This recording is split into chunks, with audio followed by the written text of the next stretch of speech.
अशांत होई पड़ी पुरी जिलार सत्यवादी अंचल। विगत 24 घंटे साखीगोपाल बड़ बजार बनपुर छक पछकु थिबा गोटे दोकान परे परे गतकाली संध्यारे साखीगोपाल बसस्टाण्ड स्टपेज निकटरे थिबा गोटे दोकान एवं सेनापति साहिर जड़े व्यक्ति घर उपरे बोमामाड़ होइछि। फल स्थानीय अंचल में भयर वातावरण देखा मिलुछि। अपरपक्षे बोमा माड़ होइथिबा स्थान गुड़िकरे पुलिसर एक स्वतंत्र टीम जांच करने सहित केतक व्यक्ति को अटक रखी तदंत करुथिबा सांबादिक सम्मिलन में सूचना देइछंती पिपिली एसडीपीओ देवाशीष मिश्र। गत 18/12/2025 को संध्या बेले जयपुर गाँव सुशील साहू से जाइए आमर सत्यवादी बजार को सेठी तांकर विपक्ष गोष्ठी विश्वजित दलई एवं अन्य माने आक्रमण करथिले। आउ ए विषय को लेकिन तांको भीतर तिक्तता उत्पन्न होता एवं दुई गोष्ठी मध्य कंदलर आशा बुझीला। ए संक्रांत 19 तारीख दिन से जयपुर गाँव सुशील साहू एवं तार अन्य जन सहयोगी मिलन से माने नागार्जुन सेनापति ऑफिस सामने दुईटी बोमा एक्सप्लोड करथिले एवं तत्पर पर दिन आउ जड़े अपर गोष्ठी जड़े मिलन बोली से एक बोमा गोटे एक्सप्लोड करथिले। ए संक्रांत दुईटी मकदमा रुजु कराई सत्यवादी थाना केस नंबर 448/2025 और केस नंबर 449/2025।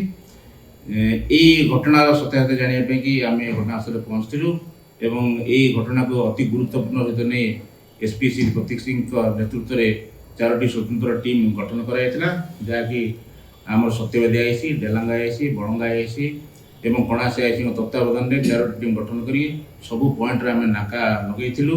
नाका लगे सारापर आम सब आड़ को स्पेशल टीम ये करी पठाई आम आसामी मान गिरफ करने चेष्टा करूँ एवं पाखापाखि 10 जन आसामी को आम गिरफ कर सफल हलु।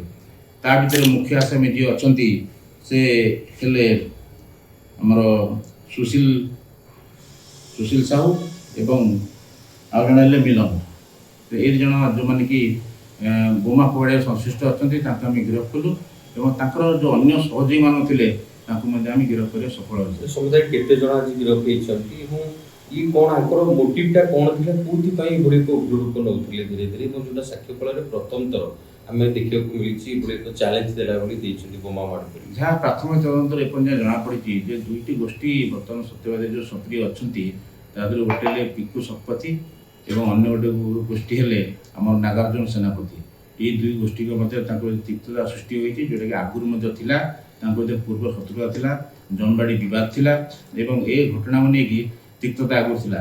18 तारीख दिन घटना पर तिक्तता गोटे बढ़ी चलला जहाँफल 19 तारीख दिन यही बमिंग गुड़ाक घटना घटला।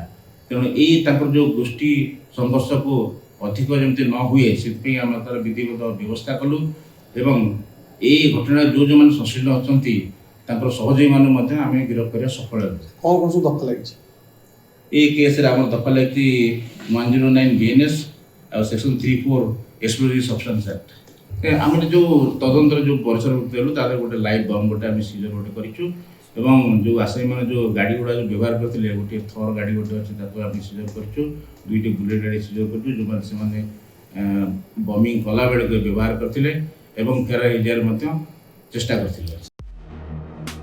मिलिथिबा सूचना अनुଯାयी गत शुक्रवार विलंबित राति शनिवार संध्या भितर दुर्बृत्त माने 5टी भिन्न भिन्न स्थान में बोमामाड़ करथिले। एपरिक बोमामाड़ परे अपराधी माने हापी दिवाली स्लोगान देइथिबा मध्य जणा पड़िछि।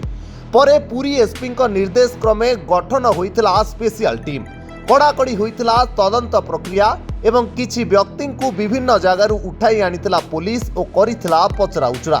ସେହି ସମୟରେ अपराधीଙ୍କ ପାଖରୁ ଏକ ଜୀବନ୍ତ ବୋମା ଉଦ୍ଧାର କରି ଅଧିକ ତଦନ୍ତ ଜାରି ରଖିଛି ପୁଲିସ। ଖବର ପାଇ ପୁରୀ ଏସପି ପ୍ରତୀକ ସିଂ ସାକ୍ଷୀଗୋପାଳ ଗସ୍ତ କରି ବୋମା ମାଡ଼ ସ୍ଥଳଗୁଡ଼ିକର ଯାଞ୍ଚ କରିଛନ୍ତି। ଏପଟେ ସତ୍ୟବାଦୀ ଭଳି ଶାନ୍ତିପ୍ରିୟ ଜାଗାରେ ଇତିହାସରେ ପ୍ରଥମ ଥର ଏଭଳି ଘଟଣା ଦେଖିବାକୁ ମିଳୁଥିବାରୁ ବୁଦ୍ଧିଜୀବୀ ମହଲରେ ତୀବ୍ର ଅସନ୍ତୋଷ ଦେଖାଦେବା ସହିତ ରାଜ୍ୟର ଆଇନ ଶୃଙ୍ଖଳା ବ୍ୟବସ୍ଥା ଉପରେ ପ୍ରଶ୍ନ ଉଠିଛି। ଘଟଣାରେ ସମ୍ପୃକ୍ତ ଥିବା ସମସ୍ତଙ୍କୁ ଗିରଫ ପାଇଁ ଦାବି ଉଠୁଛି। पुरीरू कैमरा पर्सन सुनील जेना तुषार रंजन नायकों की रिपोर्ट धरित्री लाइव।